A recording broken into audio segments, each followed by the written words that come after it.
Hello, hello, hello, everyone. Welcome to Relationship Talk with Sharonda. My name is Sharonda, better known as Auntie.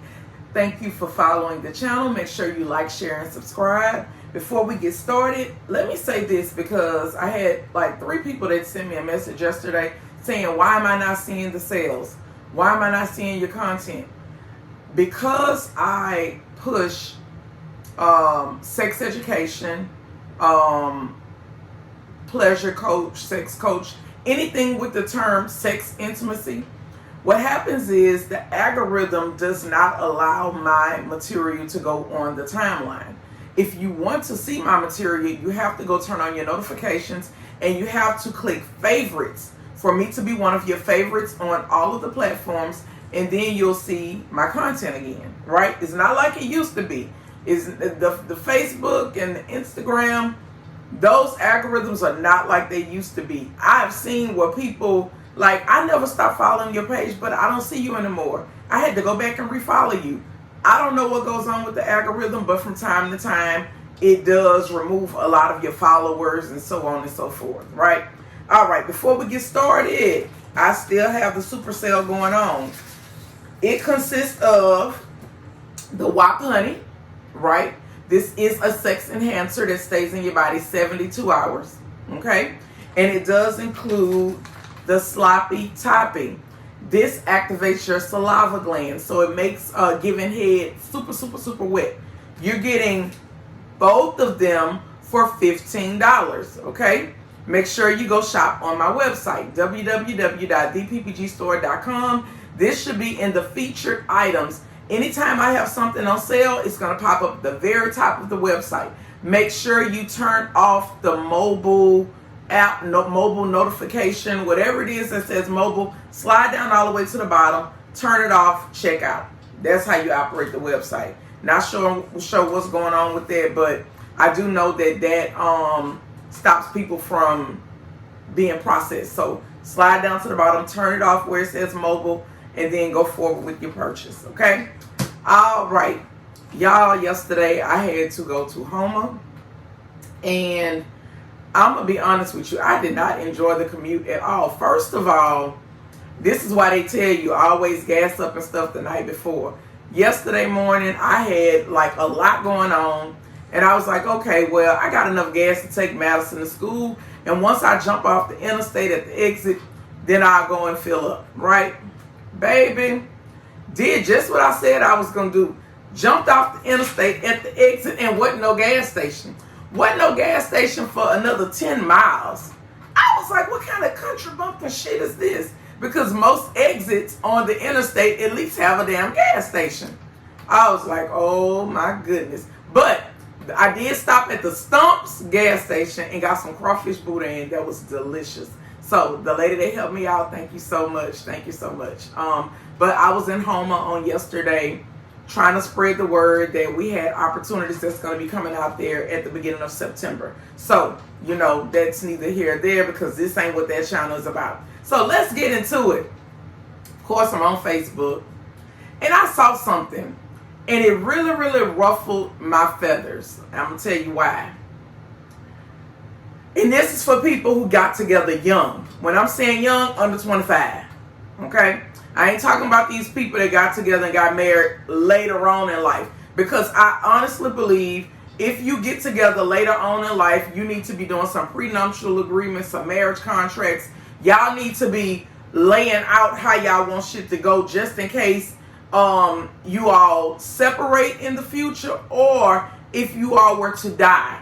Okay, and I say that because if the marriage ends because it didn't work out, or if the marriage ends because one of you all passed along, y'all it shouldn't be a question about what's going to go on with any of your assets. When you get together later on in life, more than likely, you have established some things. Whether it's a business for yourself, whether it's a home, or whether it's just whatever you can think of as assets, right? Different accounts, savings, CDs, whatever you want to call it, right? Things that's going to potentially bring you money in the future, right? Those things need to be protected. And I don't cut corners about that. Those things need to be protected. A lady on my Facebook said, you telling people to get a prenup, you acting like people got something. Well, maybe you don't have something to protect, but I have things to protect, and I want to make sure that if anything happens, Madison, Taylor, and Gabby ain't got to talk to nobody about nothing. And I mean that, right? Because all of these things were established before I fell in love, okay? So even though you fall in love, you still got to have some damn sense, all right? But let's talk about the people who got together before they were 25 years old, all right? You build a great life together, and then for whatever reason it doesn't work out. I'm going to use myself for an example. When you done been with somebody since you were 17 years old, and then you divorced in your early 40s, and you done spent over, I'm not going to say over, you've spent all of your adult life with someone, right? And what the man said was, women don't want to go 50-50 on bills, but they want 50-50 in divorce. Let's talk about it. Because I came from a household where my ex-husband paid 100% of the household bills, okay? I'm talking about mortgage, lights, water, cable, food, things like that.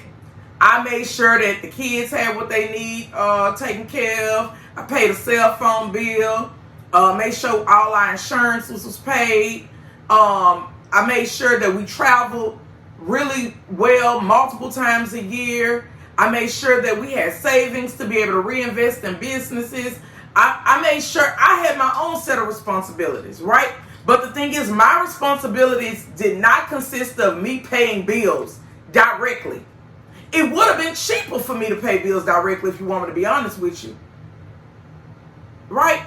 But we had it set up to where this is what he maintained, this is what I maintained.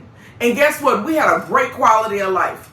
And that's the part that a lot of men don't want to talk about when it comes time to divorce, because they act like women show up in a marriage and they brought absolutely nothing. And that shit burns me up. Because my thing is, who you think was raising your kids? Yes, I'm not saying that you weren't there and you weren't helping, but we all know that the nation only rises as high as its woman. That means that the woman that you picked is very important, because she's going to impart herself into her children, into your children. And if she's a woman of substance, then you better believe she's going to make sure your children have substance. She's going to make sure they have values. She's going to make sure they have morals. She's going to make sure they have manners. They're going to be educated. They're going to be good citizens, good people. You can't put a price on it. When you get your ass up and you go to work, she done already got up and she done walked the floors and she done prayed and she done covered everybody in the household. And she making sure that you can get up out your bed and you can go and do your day and be productive. I'm talking about virtuous women. I ain't talking about no bullshit ass women. Okay? I'm talking about virtuous women who honor family. When you have a woman who feet touch the floor before yours and she makes sure everything all right with everybody, you can't put a price on that. When you got a woman and everything that you give her, she multiplies it, you can't put a price on it. When you got a woman who is filled and anointed, you can't put a price on it. But yet y'all will get in court and say that this woman ain't entitled to nothing because she ain't paid some goddamn household bills.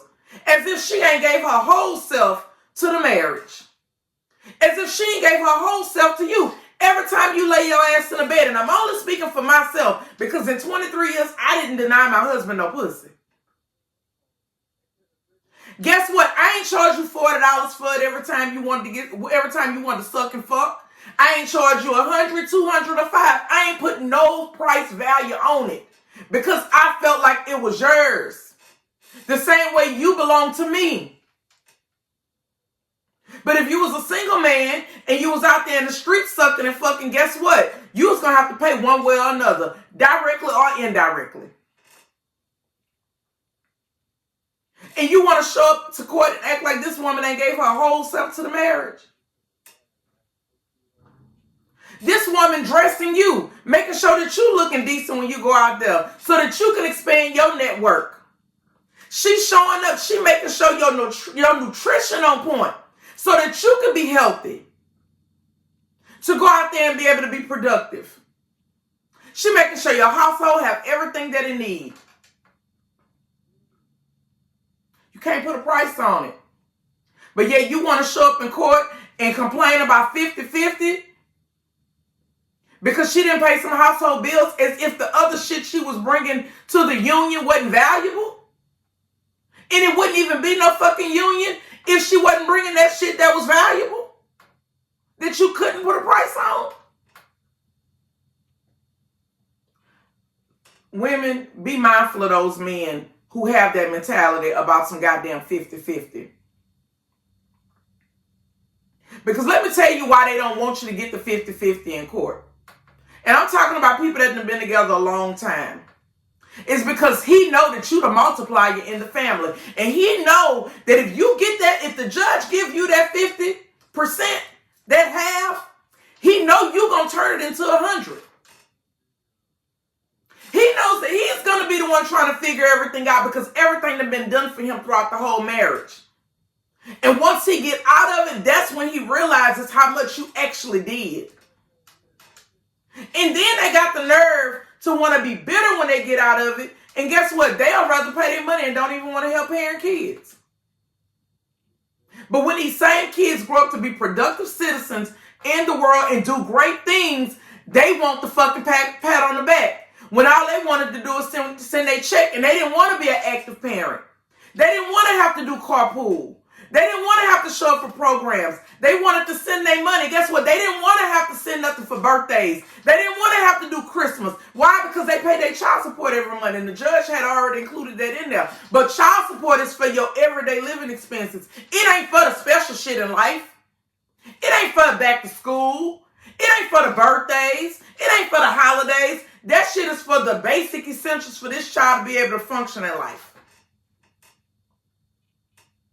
But because you left the household, guess what? I guess they don't have a birthday no more. I guess they don't go back to school no more. I guess they don't have fucking Christmas and Easter and 4th of July and all the other shit that go on throughout the year. I guess they don't want shit like cell phones and iPads and all of the other shit that the children in the world want. But all you care about is, I just sent my money. And my thing is, as a woman, when you dealing with them kind of men, you let them motherfuckers stay over there. Because I promise you, you'll do so much better. And I'm not talking about your kids. I'm talking about you as a woman. You will do so much better without them around. Because those type of men are a big fucking ball of negative energy. I ain't say all men, those type of men. That's on that bullshit. I read that shit this morning and got pissed off. Because I know what it feel like to be a young wife. The first 2.5 years of my marriage, ain't nobody did shit for me. I did it myself. Why? Because my husband was incarcerated. But when he tells the story of our marriage, he'll never mention how Sharonda made sure he had letters every day. And how Sharonda made sure he had a phone, Sharonda made sure he had a money order every week. And how he was able to call home at least once a week, because back then the phone calls were so expensive. And how Sharonda was catching rides with people and shit just to be able to see you. All that shit go out the window.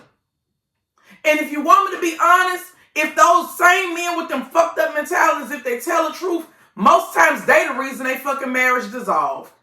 Yeah, the woman went and filed for the divorce because she just got tired of your shit. But you know that you was the one that was half-assing and half-ass showing up to the marriage. And you got complacent. And you felt like you could do what the fuck you want to do because motherfucker ain't going nowhere because you paying 100%. But the devil is a lie. You feel like you can whoop that woman ass and be her daddy all over again and try to re-raise her. But the devil is a lie. You thought that you could belittle that woman and you could keep putting her down and shitting on her dreams and all of the shit that she wanted to do. But the devil is a lie. Ain't nobody got to take that shit off for nobody. And as women, we know that today. We know that we can't, we know that we don't have to stay in nothing where we're not being respected. We don't have to stay in nothing that we're not being valued. Where you're not honoring us. We know that we don't have to stay in that shit. And I'm not advocating for divorce, but I am advocating for healthy relationships.